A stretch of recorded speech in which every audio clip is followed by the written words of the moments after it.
Soy Mauricio Basile, pertenezco al servicio de gastro del hospital, junto con Enrique y con Pablo, y la idea era, dentro de estos temas prevalentes, tocar algunas cosas en actualizaciones en cuanto al manejo y después cosas prácticas en el día a día. Y el tema que me asignaron es el de constipación y está bastante relacionado con lo que comentaba Enrique. Agradecer a Leandro y a los organizadores del curso. Y bueno, el plan en estos próximos 20 minutos, la idea es ver qué magnitud tiene este problema, cómo incluimos a los pacientes dentro del diagnóstico de constipación, ver cuáles son las principales causas y cuándo nos referimos a constipación funcional o idiopática, cómo evaluarlos a los pacientes, qué cosas tenemos disponibles, qué herramientas y un enfoque terapéutico. ¿Y cuán frecuente es el problema? Bueno, vemos que la prevalencia comunicada va del 12 al 20% según los estudios, así que no hay ninguno de nosotros que no vea prácticamente todos los días pacientes que consultan por constipación, y el sexo femenino triplica la frecuencia. Es una enfermedad o un síntoma, vamos a ver cuál es la diferencia, que afecta bastante la calidad de vida y que consume muchos recursos, tanto para el diagnóstico como para el tratamiento. Fíjense que los datos publicados en Estados Unidos, donde hay números, son alrededor de $3.000 por paciente por año para el diagnóstico y más de 4.000 en cuanto al tratamiento. Así que un gran porcentaje del gasto en salud, en enfermedades digestivas, tiene que ver con esta patología. Y por otro lado, la repercusión que tiene que ver con las consecuencias o las complicaciones de la constipación. Y acá nosotros vemos pacientes que tienen fisuras, que tienen patología hemorroidal, que tienen sangrado o la asociación con enfermedad articular. Así que el impacto de la patología pasa por varios escenarios clínicos. Hay factores que están asociados, no modificables, otros que son modificables, y tienen que ver a mayor edad, mayor frecuencia de constipación, la obesidad, el estado socioeconómico bajo. Ese es no modificable.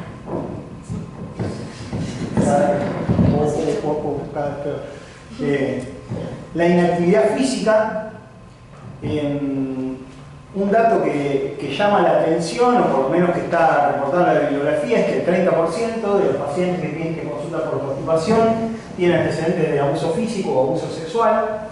Y después la asociación con trastornos de ansiedad, estrés, depresión, que si bien ninguna de estas es causalidad, muchas veces tratando de enfocar y mejorar estos factores, los pacientes mejoran. Y estos números a su vez están, creemos, con un subdiagnóstico, porque muchas personas no consultan, se automedican y en general este número debería ser, o por lo menos se cree que es mayor a lo habitual. A todos nos pasa que vemos pacientes que vienen con el té que compraron en determinado lugar, o con las hierbas, o con el aloe vera, etc. Bueno, para incluir a los pacientes, digamos, si bien esto es medio una definición, tenemos que saber de dónde sale. Y fíjense que este grupo, que se reúne en Roma periódicamente y le pone datos objetivos a un síntoma que a veces es bastante subjetivo, nos habla de que tiene que haber dos o más de los siguientes factores: esfuerzo defecatorio, deposiciones que sean duras o con aumento de consistencia. Cuando le preguntamos a los pacientes esto, le mostramos la escalita de Bristol en el consultorio, y que debería referirse con aumento de consistencia al tipo 1 y tipo 2. ¿No? Sí, la tenemos ahí impresa. La repartimos al final. Después decíamos, entonces, deposiciones aumentadas de consistencia, sensación de evacuación incompleta o la utilización de maniobras digitales para facilitar la evacuación, y menos de 3 deposiciones semanales. Uno está acostumbrado a veces nada más que a la frecuencia, pero bueno, hay que darle importancia a la sensación que tiene. Ahí estamos con el tema subjetivo que tiene el paciente, pero tiene que ser 2 o más de esto y en el 25% de la deposición. A veces es difícil de medir, pero por lo menos que uno tenga la idea de preguntarlo. y en el tiempo, más de 6 meses previos al diagnóstico, es decir, en los últimos 6 meses. ¿Por qué lo mostramos esto? Porque los pacientes que se incluyen para estudiarse en algún estudio de investigación tienen que cumplir estos criterios. ¿Tá? Bueno, y si bien todos defecan o defecamos distinto, digamos, hay un mecanismo que compartimos desde el punto de vista fisiológico y que tiene que ver con el llenado de la ampolla rectal con receptores que nos sensan eso, la segunda fase con la apertura del esfínter, una parte es refleja, una parte es voluntaria, y tercero la expulsión fecal. ¿Y esto por qué lo ponemos acá? Porque es importante que aconsejemos a los pacientes a tener una postura adecuada cuando van al baño a defecar para favorecer que el recto tome esta posición y sea más fácil el vaciamiento. Y ahí vamos a ver qué posición es la que demostramos que tienen que adoptar. Bueno, a nosotros nos encanta la clasificación a los médicos, así que la constipación primaria o funcional o idiopática, como queramos llamarle, y la secundaria, que obedece a algún factor identificable. La más fácil es la secundaria, pero es la que no se nos tiene que pasar. ¿Tá? Entonces, tenemos pacientes que vienen por constipación y tenemos que descartar que no haya alguna lesión estructural del colon. Así que la patología neoplásica, la estenosis diverticular asociada a las complicaciones que mencionaba Enrique, la constipación asociada a algunos fármacos, o cuando la constipación es el síntoma de presentación o acompañante de alguna enfermedad sistémica. Y acá vemos que el hipotiroidismo, la diabetes, algunas enfermedades neurológicas cursan con constipación, y es importante que uno lo tenga en cuenta a veces cuando vemos pacientes con múltiples patologías. Esto es lo que no queremos ver, el paciente que consulta por constipación y tiene una lesión orgánica en el colon, ¿tá? Tumores, pólipos que dan como síntoma de presentación a lo mejor al paciente con constipación y estamos llegando tarde acá. O, hablando del colon poliemia, me acordé de vos, Martín, que siempre hablas de la utilidad de la radiología. ¿Tá? Y estos son algunos de los fármacos que frecuentemente se asocian a constipación y a veces no los tenemos tan en cuenta porque todos los que vemos pacientes con añosos o con múltiples patologías, la mayoría está o con algún antidepresivo tricíclico, o con algún antiparkinsoniano, o con suplementos de hierro, algún antihipertensivo. Bueno, hay múltiples factores asociados desde el punto de vista farmacológico que pueden ser causa de constipación. Y un punto aparte de esto, y que lo voy a mencionar a continuación, es la utilización de algunos analgésicos opiáceos y el enfoque que tenemos que ver para el paciente que sí los necesita y tiene asociada la constipación. Bueno, la constipación, descartamos que no haya sido secundaria algo, así que no tenga una lesión estructural, que no sea parte de una enfermedad sistémica, que no tenga un medicamento asociado a constipación. Nos metemos en lo que es constipación funcional, idiopática o primaria. Y acá el enfoque es tratando de definir qué subtipo de constipación tiene. Algunas cosas son fáciles de establecer y vamos a tratar de establecerlas en el interrogatorio o con mínimos estudios no invasivos. Otros vamos a ver que hay que contar con alguna otra herramienta. Entonces, la primera es la constipación con tránsito normal. Vamos a ver cómo se define esto. La que tiene un tránsito lento y la que es asociada a disfunción del piso de la pelvis. ¿Por qué las tratamos de dividir esto? Porque el tratamiento es diferente. Una cosa es que el paciente esté encasillado acá y otra cosa es que esté dentro de que su constipación tenga algo que ver con algo que pasa en el piso de la pelvis. 60% de los pacientes con constipación funcional tienen un tránsito normal. Y después nos queda un 25% que tiene disfunción del piso de la pelvis y un 13% con tránsito lento.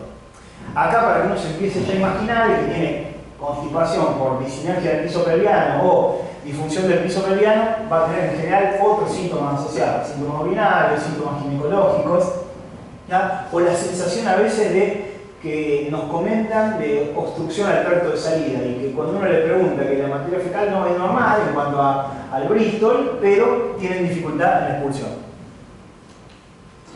El tipo 1, el que tiene tránsito normal, que dijimos que es el más frecuente de todo, tiene asociación con distrés psicosocial, está influenciada por la dieta, con la actividad física, y por eso es importante reconocerlo porque es que vamos a laburar más con el paciente en el día a día y que lo vamos a tratar de mejorar.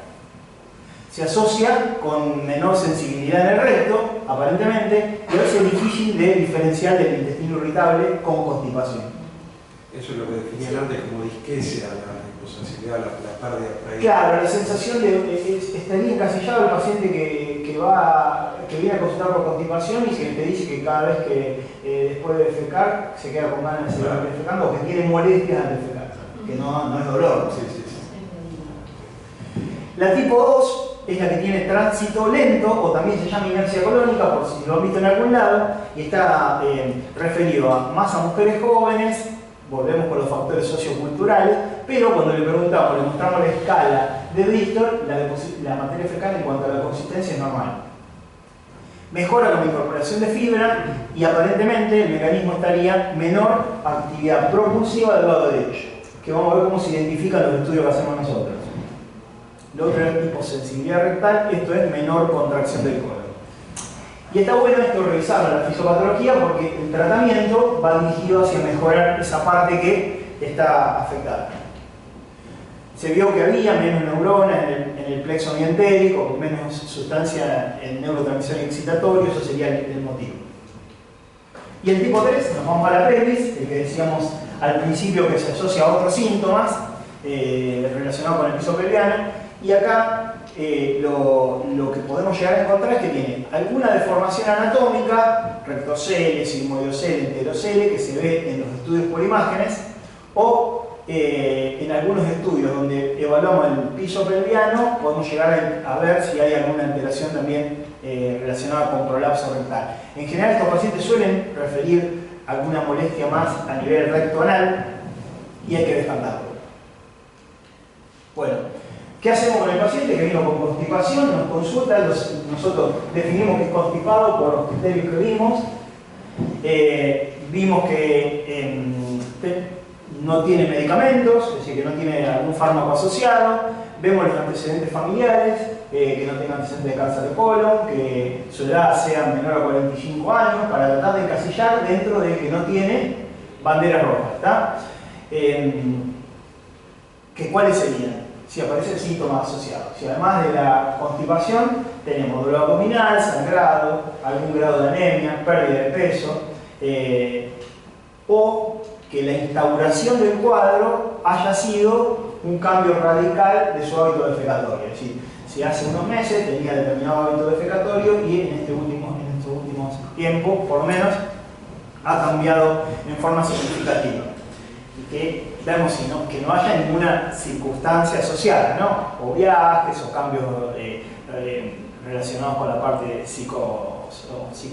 la parte de estrés, ¿no? Le volamos el Bristol, le mostramos la escalita, a ver dónde lo marcamos, y ahí viene, posteriormente al interrogatorio, viene la parte del examen físico.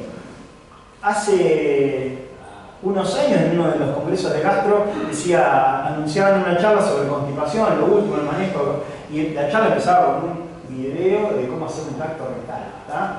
Y bueno, la idea es que no nos olvidemos de que hay mucha información en este examen que dura un par de minutos. Le llamamos con los chicos, con los residentes, y a veces cuando evaluamos a algún paciente con sangrado, con algún síntoma, che, hicimos un tacto, no, bueno, vamos 2 minutos, ¿tá? ¿Y cuál es el objetivo del tacto? La idea es que uno pueda evaluar si hay alguna lesión, alguna estenosis, impacto, bolo fecal. El tono del esfínter, decirle al paciente que contraiga, que trate de eliminar y vemos si tiene coordinación en lo que está haciendo.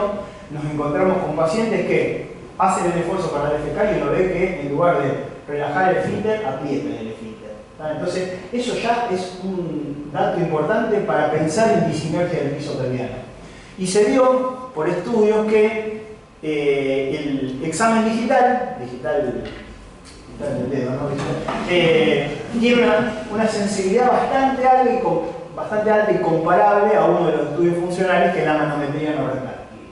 Así que creo que en todo paciente constipado crónico no debe faltar en algún momento un tacto rectal. ¿Qué otras herramientas después del interrogatorio y el examen tenemos para clasificar al paciente como funcional o como orgánico? Bueno, van a ver que todos nuestros pacientes, todos los pacientes que vemos, tienen un laboratorio completo, algún estudio estructural, llámese videocolonoscopía o algún estudio por imágenes. El que más utilidad tiene es la videocolonoscopía, de eso vivimos. Y van a ver que no tenemos problema de medir tiroides, de medir calcemia, otros factores asociados desde el punto de vista metabólico a la constipación. Y después, si nos vamos a los estudios funcionales, estos son ya más de especialidad, vamos a tratar de definir si tiene un tránsito normal o un tránsito enlentecido, como para ver cuál es el enfoque de tratamiento. Esto es lo que vemos en la colonoscopía de un paciente que tiene esta hiperpigmentación, y es bastante sugestivo y patognomónica de una constipación asociada a consumo crónico de laxantes. Hay pacientes que tienen incorporado el laxante como la aspirina y prácticamente no hacen hincapié de que sea un medicamento. Este es el estudio que pedimos para medir el tiempo colónico, para medir cuánto tarda la materia fecal en desplazarse a lo largo de todo el colon. Se le da al paciente una cápsula que viene con 24 marcadores adentro, que son radiopacos, es muy simple, no tiene que estar tomando laxantes, nada más que eso. Se le da y después se le sacan placas, se le sacan radiografías al día 3, 5 y 7, y se ve que al quinto día no tiene que haber más de 6 marcadores. ¿Tá? Es decir, estas argollitas que vienen adentro de la cápsula no tiene que haber más de 6 al quinto día en la placa del día 5. Si hay más de 6 nos habla de que el tránsito es lento. Y después lo que tratamos de ver es la ubicación. En qué parte del colon, como ven, no es nada invasivo, cápsula, placa. Y este es el gráfico de las placas abajo. Por ejemplo, acá en este paciente los aritos están del lado derecho, acá se alcanzan a ver. Después, este paciente tiene, esto nos habla de una inercia colónica o el tipo 2 que hablábamos hoy. Esto hay retención de los aritos, pero están distribuidas a lo largo de todo el colon. Esto es un tránsito lento. Y acá, en esta diapo, vemos que los marcadores están en el recto. Y esto nos habla de una obstrucción al tracto de salida. Así que es bastante útil desde el punto de vista de encasillar a los pacientes. A veces no podemos llegar a tener una aproximación sin tener aún la cápsula esta. Bueno, esta es una placa real de un paciente que tenía los marcadores retenidos del colon derecho. Y este es el otro estudio que se hace para tratar de investigar a los pacientes que pensamos que tienen alguna disfunción en el piso de la pelvis. Se usa para ver cómo están los esfínteres, se usa para ver cómo está la presión adentro del conducto anal o cómo está la sensorialidad. Es más, esto va seguida de un test de balón. Se le coloca un baloncito que lo hacíamos nosotros cuando no había demasiado insumo, con un dedo de guante, se le colocaban 50 centímetros cúbicos de aire o de agua en el recto y a través de una sondita, y se le pedía que lo expulsara en los próximos 2 minutos. Si el paciente tarda más tiempo, nos habla de ya una disfunción del piso de la pelvis. Y estos son estudios por imágenes que nos permiten evaluar la integridad anatómica. Entonces ahí podemos llegar a ver pacientes, mujeres que vengan con antecedentes de partos prolongados, que han tenido muchos hijos o que algún tipo de trauma pelviano, y la imagen nos permite identificar a lo mejor un rectocele, como se ve acá, o en esta resonancia, bueno, era un videito, cómo se forma el rectocele, digamos, se pronuncia, el videito pasado hasta acá, y nos es bastante claro, digamos, que esto es de, por ejemplo, tratamiento quirúrgico. Lo último, el 80% de los pacientes con constipación funcional mejoran con una buena explicación, manejo farmacológico e implementación de medidas higiénico-dietéticas. Tenemos que tener en claro que a veces corregir la postura con la cual van al baño en el constipado crónico mejora los síntomas. Hablar un poco sobre todos los beneficios que tiene la actividad física que conocemos, pero en este caso para la constipación. Elegir la mañana, el momento ideal para ir al baño. Hay uno de los capítulos de gastro que habla de constipación, que empieza el capítulo hablando de que un paciente había sido ascendido en cuanto a su trabajo, en cuanto a su en forma exitosa, y empezó con constipación. Bueno, tenía que ver con que el lugar donde lo habían ubicado para trabajar estaba más lejos del baño, y es decir, todo lo psicosocial es importante.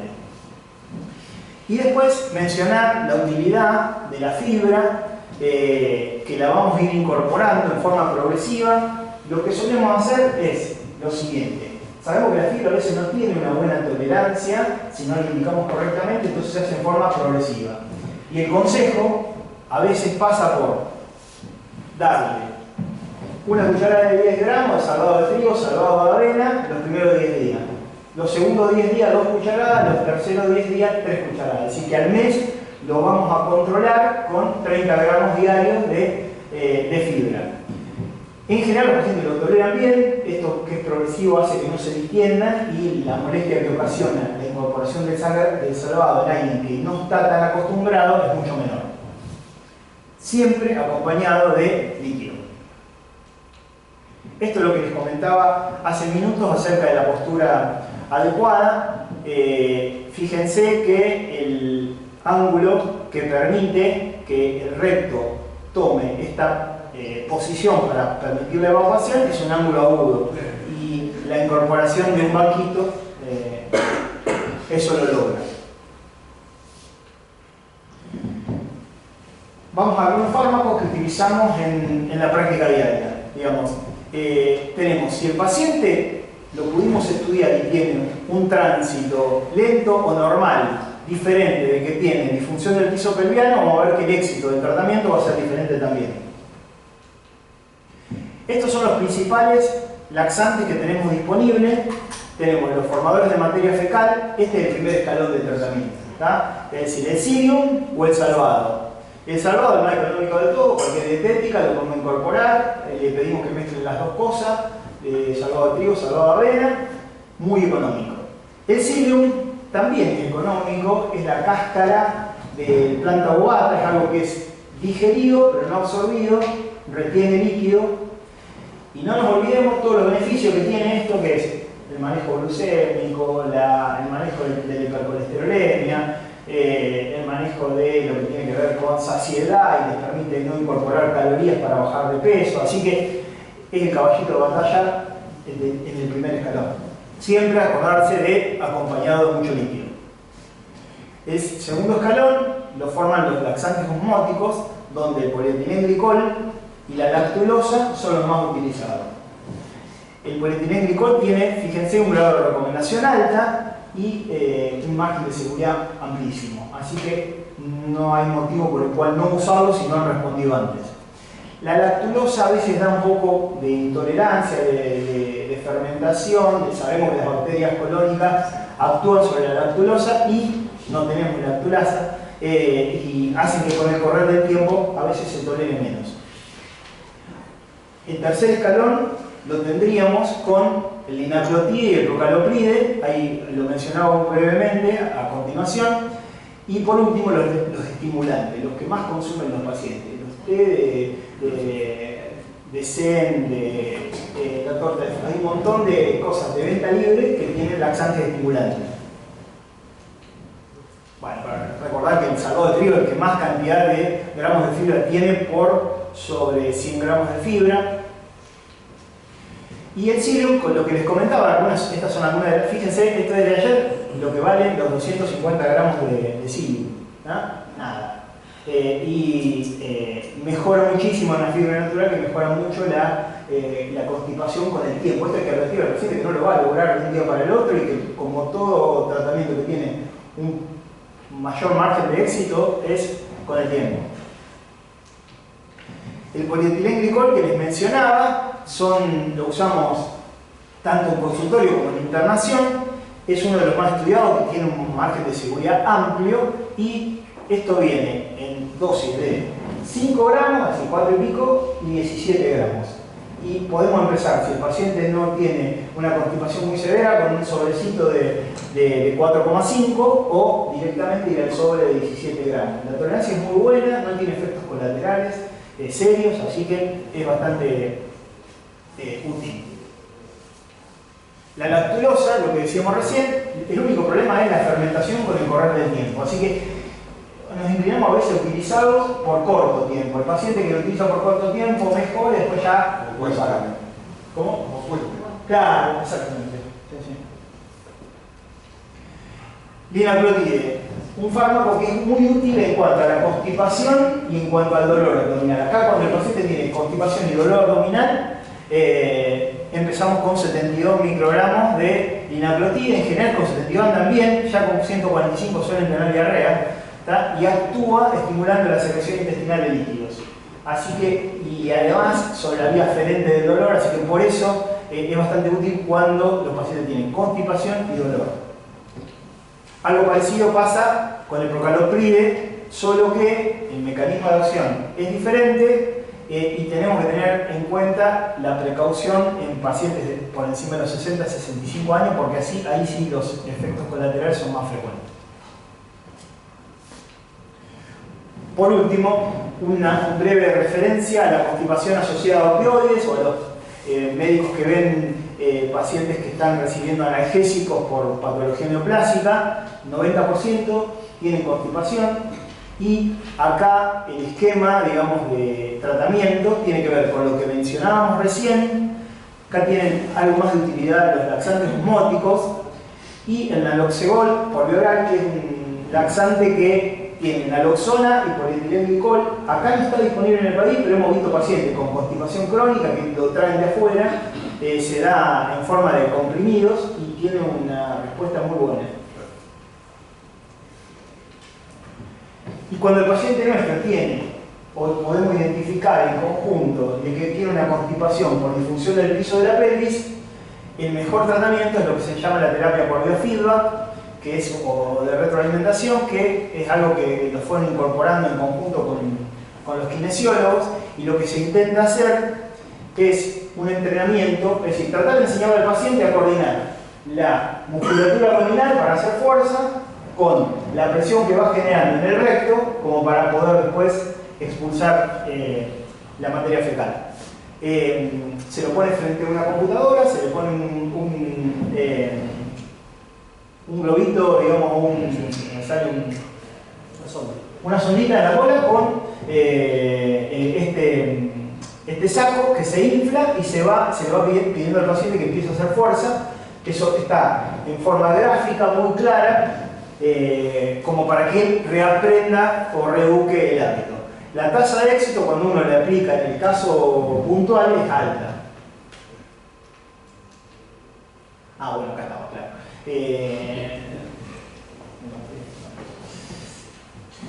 Y el tratamiento quirúrgico es muy reservado a muy pocos casos, solamente constipación refractaria a todo tipo de tratamiento. Yo no sé si han visto ustedes pacientes que hayan sido operados por constipación, yo vi uno solo. Y muy aislado esto. Brevemente, última diapo de cómo evaluar un paciente con constipación. Dijimos la parte de anamnesis, examen físico, la analítica básica y algún estudio estructural del colon. Si todo eso nos aparece alguna causa corregible, iremos hacia ahí. Si no aparece nada, la definimos como constipación funcional e idiopática. Ahí estamos autorizados a darle 4 a 6 semanas de tratamiento con medidas higiénico-dietéticas, suplementación de fibra y controlado, con todos los factores que hablamos que podían mejorar el hábito defecatorio. Si no tiene respuesta, nos vamos a los estudios funcionales, el tiempo de tránsito colónico. Si es normal, bueno, buscaremos por el lado de salud mental. Si el tránsito colónico está enlentecido, la utilización de laxantes, y si los estudios nos orientan a disfunción del piso pelviano, el biofeedback. Parece fácil. En escalera es esto lo que hacemos todos los días en el consultorio. Medida higiénico-dietética, educarlos a los pacientes, la importancia que es que se tomen el tiempo, el alimentarse, ir al baño, el dormir, es lo que menos tiempo le estamos dedicando. Fibras o laxantes formadores de volumen como segundo escalón, el polietilenglicol el tercero, el linaclotido o el procalotido en cuarto lugar, y por último los estimulantes. Bueno, es un tema muy divertido. No, pero